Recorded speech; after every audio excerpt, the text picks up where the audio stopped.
নমস্কার, শুভ সকাল। আবার আসছি। হ্যাঁ, আজকে মানুষের বিভিন্ন রকম সবসময় চিন্তা, সামাজিক চিন্তা, আর্থিক চিন্তা, সাংসারিক চিন্তা, চিন্তা রয়েছেই। একদম ছোট বয়স থেকে শুরু করে একদম জীবনের শেষ দিন অবধি বিভিন্ন বিষয়ে মানুষের মধ্যে একটা চিন্তার উদ্বেগ হয়। এই চিন্তাটা সবসময় লেগেই থাকে মানুষের মধ্যে। কী করব, কী খাবো, কী পরবো, কী করে উন্নতি করবো, এই চিন্তা। চিন্তার কখনো শেষ নেই। এই চিন্তা সম্পর্কে আমাদের কিছু কিছু বিষয় বলা হয়েছে।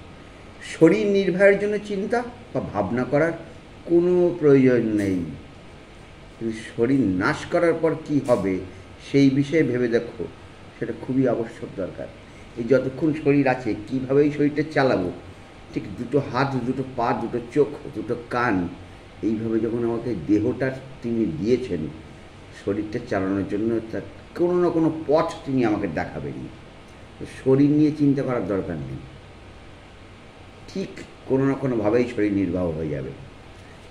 কিন্তু এই যতদিন বেঁচে আছে এই জাগতিক এই পঞ্চ ইন্দ্রিয় নিয়ে, সেই চিন্তাটা না করে যখন আমরা চলে যাব পঞ্চভূতের কাছে, অর্থাৎ ক্ষিতি, অপ, তেজ, মরু, বোমের কাছে, তখন আমরা কি করব সেই চিন্তাটা করব। সেটাই দরকার আগে। যা হবার তা তো হবেই, আর যা হবার না তা কখনোই হবে না। যেটা হবার সেটা হবেই, আর যেটা হবার না সেটা কখনোই হবে না। তার জন্য চিন্তা করে কী লাভ? আমার নিজের জন্য কিছু চাই না, কেননা স্বরূপত আমাতে কোনো অভাব নেই,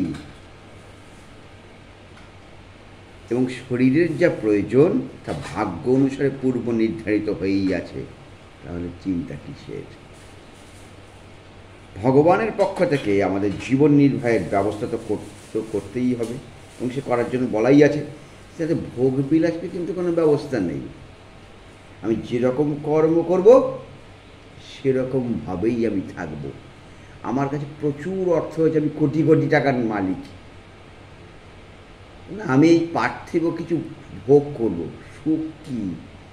ভালো বাড়িতে থাকা, ভালো গাড়িতে চড়া, ভালো খাবার খাওয়া, ভালো সঙ্গীর সঙ্গে থাকা, ভালো কিছু করা না। সুখ কি? যখন সবাই সুন্দরভাবে থাকবে, সবাই বলবে যে সবাই সুন্দর, যখন সর্বমঙ্গলের মঙ্গল কথা আমি চিন্তা করতে পারবো, তখনই আমি সুখ পাব। মা দুর্গার সঙ্গে অসুরও থাকে, মহিষাসুর বা বিভিন্ন রকম অসুরকেও তিনি বধ করেছেন বিভিন্ন নামে। চণ্ডমুণ্ড হোক বা রক্তবীজ হোক বা কোনো অন্য অসুরই হোক, তারাও কিন্তু মহাবলিয়ান। পুজো করি আমরা কাদের? সেই মা দুর্গা দেবীকে। আজকে আম্বানি, আদানি, এদের হয়তো প্রচুর পরিমাণে অর্থ আছে। তারা কি যখন বিভিন্ন লোকের মধ্যে কিছু কিছু জিনিস বিলিয়ে দেন বলে আমরা কিছু কিছু পাই, সবই কি তারা একদম আমাদের কাছে লুটে নেন? না, কিছু তো দেন। সেই সবার মধ্যে যে এই ভাগ করে দেওয়ার ব্যাপারটা যখন আমার মধ্যেও আসবে, তখন আমিও দেখবেন ভগবানের চিন্তা করতে শুরু করেছি। ভগবান তখন জীবের মধ্যে আছেন। এই ভাবনাটা যখন আসবে, এই চিন্তা যখন আমার মধ্যে আসবে, তখন আমিও ভগবানের সঙ্গেই থাকতে পারবো। ভগবানের পক্ষ থেকে ভগবান যা কিছু করেন বা যা করবেন তাতেই আমাদের মঙ্গল, এই বিশ্বাস নিয়ে সকলের নিশ্চিন্ত থাকা উচিত। দুঃখ চিন্তার কারণ বস্তুর অভাব নয়, বরং মানসিক দুর্বলতা এবং মূর্খতা। এই মূর্খতা সৎসঙ্গে দূর হয়। সৎ কথা শুনুন, সৎ পথে চলুন, সৎ খাবার খান, সৎ পারিবারিক এবং সামাজিক যেসব বন্ধুবান্ধব আছে তাদের সঙ্গে মেশার চেষ্টা করুন। দেখবেন আপনার মধ্যে দুঃখ চলে যাবে। মানুষ যেমন নিজের শরীরের চিন্তা ত্যাগ করতে থাকে, ঠিক তেমনি জগৎ তার শরীরের জন্য চিন্তা করতে থাকে। কারণ আমরা গাছপালা কেটে ফেলছি, পশু পাখিদের জন্যও আমরা কিছু দিচ্ছি না। আমি বাড়িতে যাওয়ার সময় 1000 টাকা কিলো ইলিশ মাছ নিয়ে যাচ্ছি, আমি যাওয়ার সময় বিভিন্ন রকম ফল ফলাদি কিনে নিয়ে যাচ্ছি, পশু পাখিকে একটা টুকরোও দিই না। এঁটো খাবারের যে অংশটা কোনো বাইরের কুকুররা বা বিড়ালরা বসে আছে খাবার জন্যে, সেটাও আমরা প্যাকেট করে ডাস্টবিনে ফেলেছি যাতে তারা খেতে না পায়। এই জগতের চিন্তা যিনি করেন, তাই বলে কি ওই বিড়ালটা বা কুকুরটা যে কদিন বাঁচার সে কদিন বাঁচবে না? আমি খেতে দিইনি বলে সে কি খেতে পাবে না? আমি তাড়িয়ে দিয়েছি বলে কি সে জগৎ থেকে চলে যাবে না? যিনি জগতের প্রভু, জগৎকর্তা, তিনি কিন্তু তার কথা চিন্তা করেন। আমার কথাও যেমন চিন্তা করেন, তার কথাও তিনি চিন্তা করেন। ভগবানের উপর ভরসা করলে কোনো চিন্তা টিকতে পারে না। যা করা উচিত নয় তা করলে, আর যা করা উচিত তা না করলে চিন্তা ভয় হয়। আমার কর্তব্য যেটা যদি আমি না করি তাহলে আমার তো ভয় হবেই। পিতার কর্তব্য যদি আমি পালন না করি তাহলে তো ভয় হবে, তাহলে আমি পুত্রগণ কী করবেন, আমার সংসারটা কী হবে? আমি তো এই যা ছিল সব উল্টো পাল্টা করে উড়িয়ে ফেলেছি, সংসারের জন্য একটা টাকাও ভবিষ্যৎ বলে কিছু রাখিনি, তাহলে কি হবে? ভগবান আমাদের থেকে বেশি জানেন, তিনি আমাদের থেকে বেশি সামর্থ্য আর আমাদের থেকে বেশি দয়ালু। তাহলে আমার চিন্তা করব কেন? আমি সবার চিন্তা করব, আমার চিন্তা করার কোনো প্রয়োজন নাই। মৃত্যুকালের সকল সামগ্রী প্রস্তুত, আমাদের প্রত্যেকের জন্য ওটা আগের থেকেই রেডি হয়ে আছে। সবাচ্ছাদনের জন্য বস্ত্র রেডি, নতুন করে তা তৈরি করতে হবে না।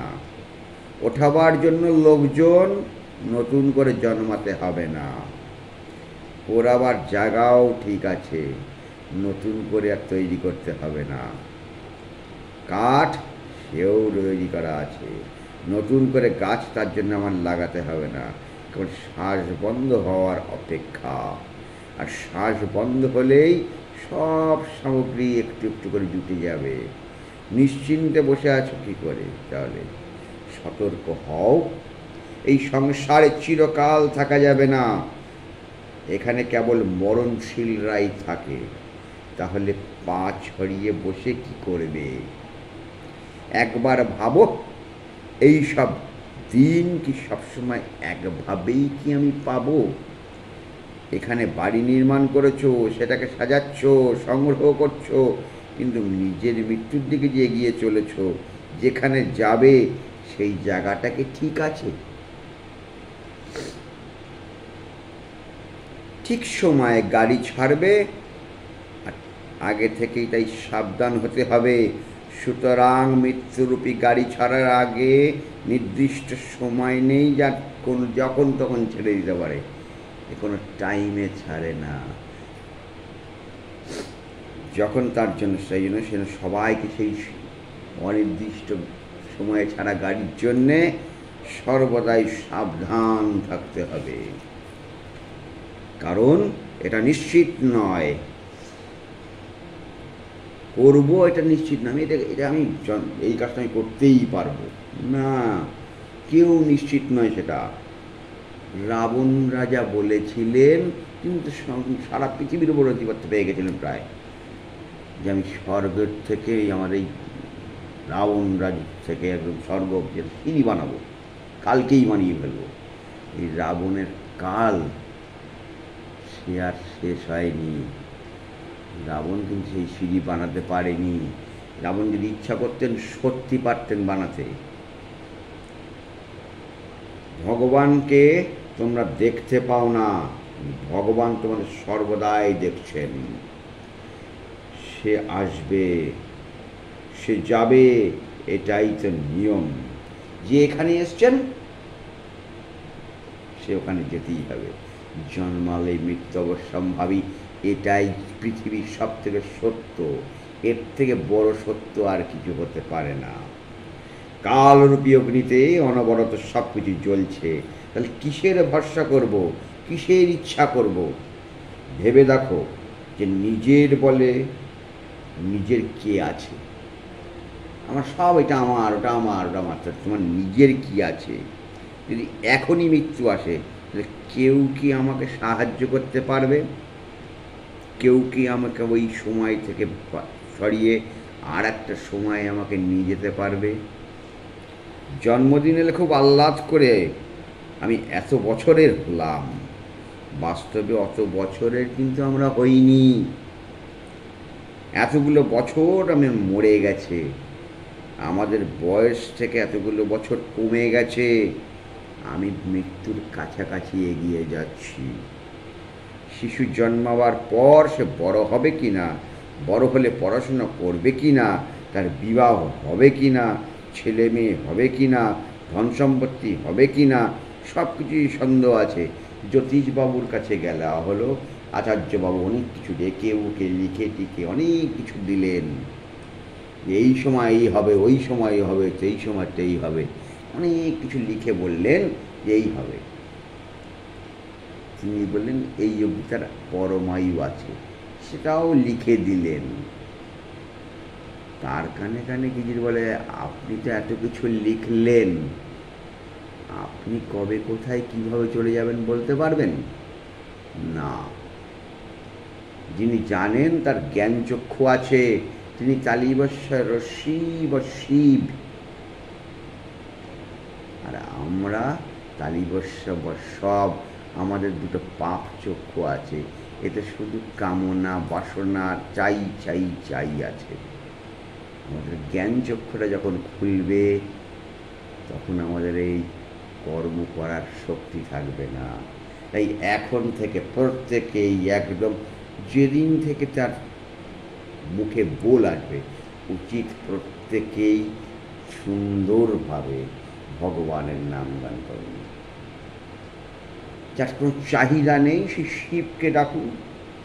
এই শ্রাবণ মাস সবাই ডাকুন শিবকে। ত্রম্বকং যজামহে সুগন্ধিং পুষ্টিবর্ধনম উর্বারুকমিক বন্ধনাৎ মৃত্যুস্মুখীয় অমামৃতাৎ। নমঃ শিবায়, নমঃ শিবায়, নমঃ শিবায়, নমো নমো।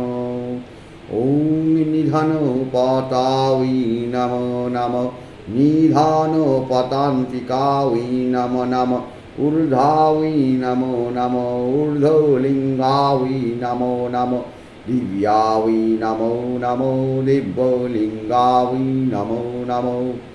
ওম নমো ভাবায় নমো নমো, ভবলিঙ্গায় নমো নমো, জলায় নমো নমো, জললিঙ্গায় নমো নমো।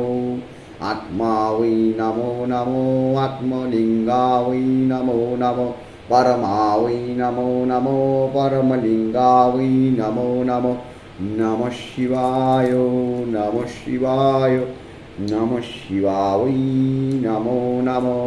ত্রম্বকং যজামহে সুগন্ধিং পুষ্টিবর্ধনম উর্বারুকমিক বন্ধনাৎ মৃত্যুস্মুখীয় অমামৃতাৎ। নমঃ শিবায় শান্তায় করুণাত্রায় হেতবে নিবেদয়ামি যৎমনং তং গতি পরমেশ্বর। নমঃ শিবায়, নমঃ শিবায়, নমঃ শিবায়, নমো নমঃ। ধ্যানেদং মহেশরজতগিরিবং চারুচন্দ্রৌবতংসং রসনাকল্পজলঙ্গং পরশু মৃগবিতহস্तं প্রসন্नं পদ্মাসীनं সমস্ততস্তমৈজো ব্যঘ্রকীর্তিং ভূষণং বিশ্বদাং বিশ্ববীজং নিখিলভয়হরং পঞ্চবক্ত্রং ত্রিনেত্রং। নমঃ শিবায়, নমঃ শিবায়, নমঃ শিবায়, নমো নমো। নমস্কার। নমস্কার। সবাই ভালো থাকবেন, সবাই সুস্থ থাকবেন, সবাই একটু একটু করে সংসারের মধ্যে থেকে ঠাকুরের নাম গান করবেন। এটাই হচ্ছে পরমাত্মের তত্ত্বজ্ঞান। এই পরমাত্মাত্মের এই জ্ঞানকরণ নিরপেক্ষ, এই জ্ঞান নিজের থেকেই নিজে হবে, কেউ দিলে এটা আসে না। ইন্দ্রিয়, মন, বুদ্ধি প্রভৃতির কারণের দ্বার হতে পারে। আমি নিজেকে নিজে যদি নিজে ভাবতে পারি কেন করব, কী জন্য করব, এটাই হবে। তিনি পরমাত্মা, সেই পরমাত্মার যদি আমি একটু একটু করে তার নাম করে থাকি, তাহলে আমার মধ্যে দৃঢ়তা আসবে। আমার মৃত্যু আমাকে কিছু করতে পারবে না। যখন যা আসার তাই হবে। অল্পতেই তিনি যেমন তুষ্ট, আমরাও তিনি অল্পতেই তুষ্ট হব। যখন আমি সারাক্ষণ সময়টাকে আমি বিভিন্নভাবে টাকার পিছনে না দৌড়ে আমি সঙ্গে সঙ্গে সমাজের সবার সঙ্গে নিয়ে যদি একটু একটু করে সবাইকে নিয়ে দৌড়াতে পারি, তাহলে আমার দৌড়ানোর কষ্টটাও হবে। আমি একা না দৌড়ে যদি পাশের সবাইকে নিয়ে দৌড়াই, তাহলে আমার গল্প করতে করতেও দৌড়ানো হবে, নাম করতে করতে দৌড়ানো হবে। এই সর্বমঙ্গলের চিন্তা করুন, সবার ভালো চিন্তা করুন, আপনার ভালো সর্বমঙ্গলময় করবে। নমঃ শিবায়, নমঃ শিবায়, নমঃ শিবায়, নমঃ।